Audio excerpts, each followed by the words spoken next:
Значи ова е системски проблем пред се, затоа што не зависи од поединци, зборувам на индивидуална основа, него зависи од тоа како системот ги третира поединците кои што ги прекршуваат законите, односно постапуваат несовесно, па дури во одредени случаеви и замижува тој систем во однос на градбите што полека почнуваат и тамо се јавуваат, не ги санкционира, односно не ги руши. Турија е единствено воден извор за снабдување на градот Струмица и околните села, како за пиење, така и за наводнување. Сведоци сме дека се поизразените суши овие години значајно влијаат на квалитетот на водата, бидејќи колку е пониско тоа ниво, толку поголема растворливост, односно концентрација на материја има во нејзе, особено тоа се зголемува со температурите. И уште фали ова што се фрла со ѓубре и други отпадни елементи или пак просто кажано преносот на по било која основа на загадувачки материјали во однос на водата ќе влијае и tekako на процесите што се дешаваат во самата вода во Турија. Така. Да објасниме тој момент што значи за граѓаните. Јас верувам дека голем дел од граѓаните кои за жал фрлаат отпадоци на секаде, не е само во Бранта Турија. Што би значило тој отпад после 5-10 години? Мери, кратко кажано, си го копаме гробот со тоа. Секој фрлање на отпад, без разлика на тоа дали тоа е пластика, органска материја, текстил или отпадни масла или што и да е. За стеќе барем уште нема видено отпадни масла, уште тоа не фали, но имаме видено останато, значи пластика, текстил и тие работи, да, постои. Придонесува на тоа да се ствара загадување кое што тешко се чисти. А во исто време го забрзува процесот на природно генериран отпад преку механизми кои што се меѓусебно поврзани. На што мислам? Мислам, значи, кога се фрла отпад, тоа иако не се исчисти. Иако не се чисти, нели, нормално. Тој отпад се разградува. Например, ако имаме пластика, шише пластика, фрлено во вода, таа пластика под дејство на сонце и во присуство на вода ќе испушта материи кои што пластиката ги содржи во неактивна форма, но со таа катализаторска улога на сонцето и на водата може да испушта бисфеноли, може да испушта не знам, она што е хлориди, поливини кои што евентуално можат да направат голем проблем за секој што ќе се напие од таа вода. Бидејќи ние чистиме водата од преку озонатори кои што тука пред се доаѓа до израз хемиско-бактериолошки чистеме хемиско-бактериолошки комплекси. Но одредени токсини, одредени субстанции не припаѓаат не успеваат да бидат отстранети во доволна мера и тие сепак продолжуваат во водата која добиваме за пиење за. Тоа значи дека таа микропластика, например, бидејќи сепак микропластиката е присутна повеќе или помалку во сите водни системи, ќе доспее до луѓето ќе пијат, ќе се таложи и потоа ќе имаме различни ефекти на здравјето. Кога викам какви ефекти, тука може да се земат најбенигните во форма на хормонални дисбаланси и се оно што ќе произлегува понатаму од таложење. Ако има, например, тешки метали, како што имаше, например, пред година ден имаше манган во водата. Добро, на манганот му треба малку повеќе време за да се таложи во организам, но постојат и други тешки метали кои што не им треба толку многу време и се особено токсични. Прашањето е, ние разборуваме, имаше манган, но ниту еден досега не објасни од каде се појави тој манган. И што ако се појави пак? Овде се наметнува и прашањето за нивото на водата, што ја има во моментот браната Турија. Предпоставувам имате информации за тоа, нели разговаравме тоа и транспарентно и во секој момент секој може да провери. Во моментот каква е состојбата? Во моментов брана Турија повеќе од скоро една година имаме постојан минимум, освен краток период од еден месец, од мај до јуни, кога минимално беше покачено нивото на брана Турија, за повторно пак да падне. И ако споредиме со претходните 5 години, тоа е минимално покачување, нисковно, значи на платоциве, на графиконите тоа многу јасно се гледа. Да. Во однос на нивоата што ги имало претходно. И тоа секако се има влијание, бидејќи колку помалку вода, толку поголема концентрација се раствара во самата вода. Значи манганот и да бил присутен во една иста количина, значи да не се додава количина, како што се намалува водата, така тој неговите концентрации ќе се зголемуваат. А особено ако температурите растат. А сведоци сме, мерните станици покажуваат на водите на езерото Турија дека се во постојан пораз и се движат близко до 40 степени, што е многу чудно, загрижувачки фактор, затоа што на тие нивоа на температура се појават алги. Алгите се придонесуваат за биолошките процеси во самата вода, го намалуваат нивото на кислород, а со тоа се намалуваат и оксидативните својства на самата вода во процесите што се случуваат директно во самата вода. Значи уште не стигнала водата никаде, него самото езеро зборува. И тука може да има тој развој на алги да придонесе за загадување од биолошко потекло, значи може да има токсини. Тие токсини се од редот на микотоксини кои што се исклучително опасни, особено за млади организми. Так. И не само тоа, него ќе придонесат за дополнително зголемување на комплексите кои што се ослободуваат во случајот манган. Може повторно се појави манган.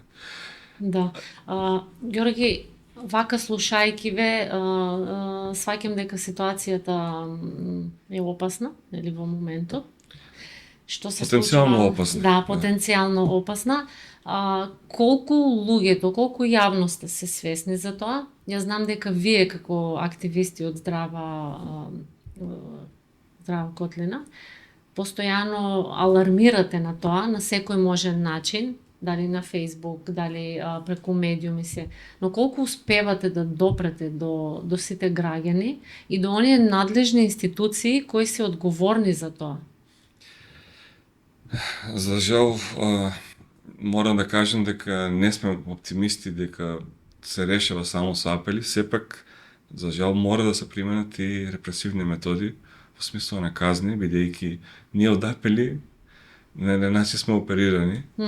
Просто не ги ни перцепираме додека не дојде, што викаме, проблемот пред нас, како што беше со водата, тој целиот и како беше алармиран и заинтересиран. И што понатаму, да. А сега не ни е гајле. Но поентата е да не стигнеме повторно до такви проблеми, бидејќи ако порано имаше некој начин, сега ќе биде уште потешко, бидејќи ние не може да влијаваме на толку големи системи со едноставни акции.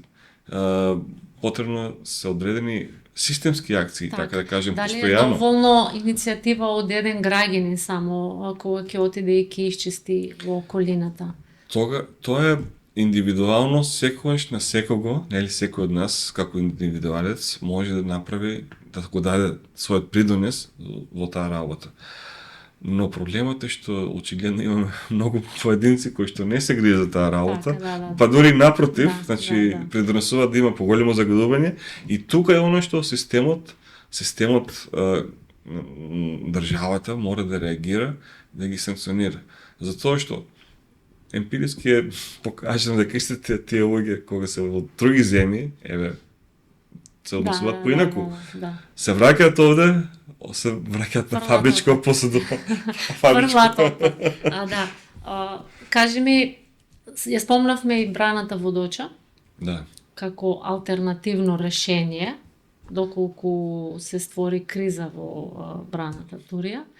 Но што се случува таму? Имате ли сознание каква е ситуацијата таму и гледаме во последно време дека се појавуваат викендици, никнуваат таму викендици.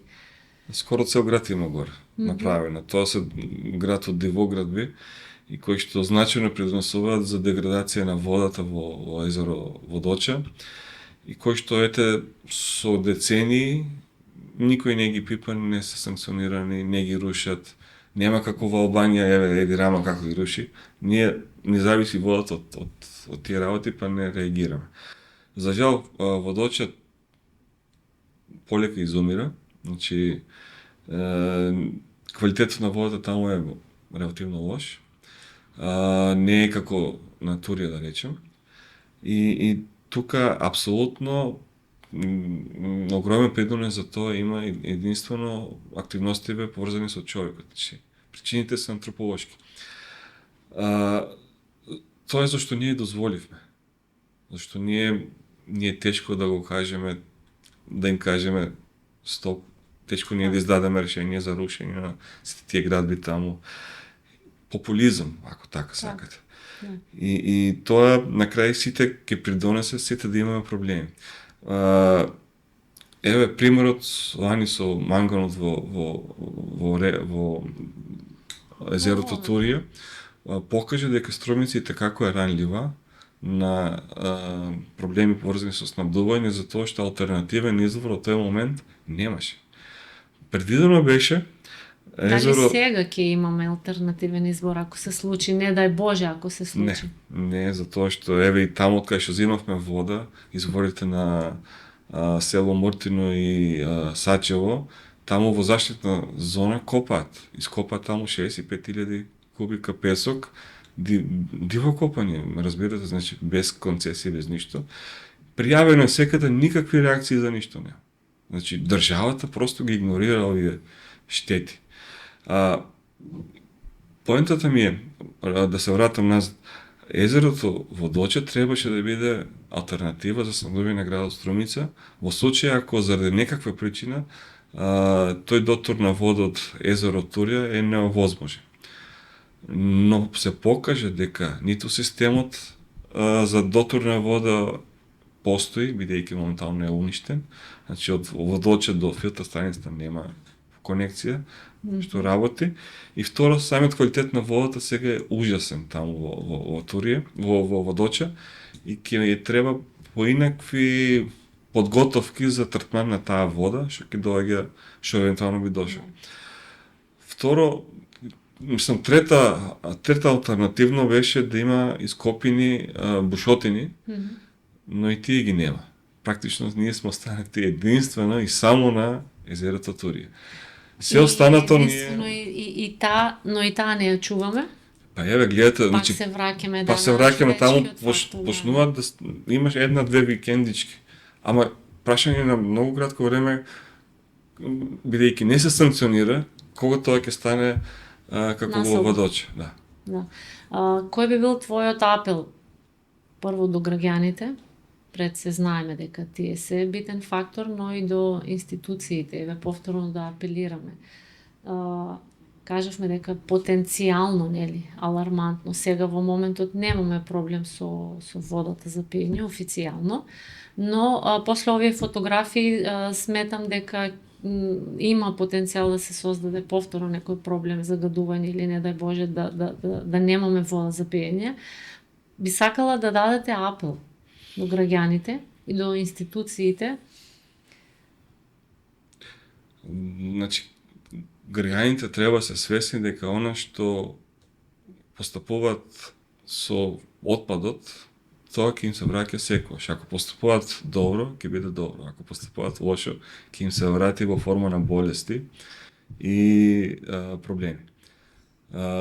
Од нас сите индивидуално зависи како ќе постапуваме. Тоа е избор што ние мораме да го носиме на дневна основа, бидејќи гледаме поединци кои што фрлат ѓубре, не е доволно само да ги апелираме, него треба да им се укаже дека фрлањето отпад на јавни површини, во води, на секаде, влијае на сите нас. И секој, кога би бил предупреден, на лице место, подобра инспекција од тоа нема.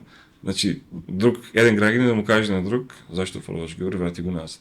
Бидејќи ова се случува во другите западни земји, на пример. Не може да фрлате ви ѓубре и да ви толерираат. Веднаш ќе ви реагира некој. Башка казна. Но граѓанин ќе ви каже што правиш ти тука, брат, фрли го ѓубрето, кажеш овој место. Казната после ќе се дојде да остане некој. Да апелираме за поголема свесност кај граѓаните. А институциите мора да се ја вршат работата. Институциите не смеат да прогледуваат низ прсти. Тоа е основна работа, за тоа се платени. Не може да се плаќани и да мижат и да спијат и после наеднаш се појават проблеми. Сега, како се појават тие проблеми кога Што превремено не се преземаат мерки да не дојдеме до такви кризни ситуации. Кога има пријави, они мора да постават по тие пријави. Не може да игнорират, па без разлика кој да е таму во позадина или каков и да е. Значи популизмот и протекционизмот не уништуваат сите нас. Ако тие не постапуваат, тогаш ќе мора ние кривично да ги гониме нив, да ги пријавуваме, па нека се расправат после со судови. Тие институции, тие што одговорни институциите. Нема друг начин. За жал, кога станува збор за вода, воздух, почва, тоа се работи со кои нема играчка. И подобро е збор за животот, за здравието. Влијае врз сите нас. Ние живееме во едно од позагадените градови во Македонија. Секоја мала разлика во однесување на луѓето ќе придонесе многу пати повеќе за намалување на тоа загадување, а особено ако успееме да ги разбудиме институциите кои што спијат, за жал. Да, и да не останеме само на фотографирање и објава на тие фотографии на Facebook. Јас би кажала да работиме на терен. Да бидеме активни на терен, нели, да се подигне свеста, но да се подигне на дело, да се види дека се чисти, а не да завршуваме само со фотографии и објавување на Facebook. Па, очигледно тоа објавувањето на Facebook е најмало нешто што го правиме, но без теренска борба нема резултати. Видите во Скопје што се случи со Вардариште, излегува цел аеродром да блокираат раскрсници и булевари во Скопје и полицијата влезе во акција да ги апси овие што прават отпад во Вардариште. Значи можело. Може да се стави ред, само треба да се сака, Само треба да се сака. Може треба да излеземе ние се на булевариве, да блокираме цел град, па да реагираат институциите. И тоа е решение. Да, се надевам дека нема да дојде до вакво решение, дека ќе барем малку ќе придонесеме да се подигне свеста кај граѓаните, но и да се разбудат институциите, да реагираат на ваквите апели, дојави и фотографии кои секојдневно се споделуваат. Георги, ти благодарам на овој разговор. Се гледаме некој нареден период со други теми.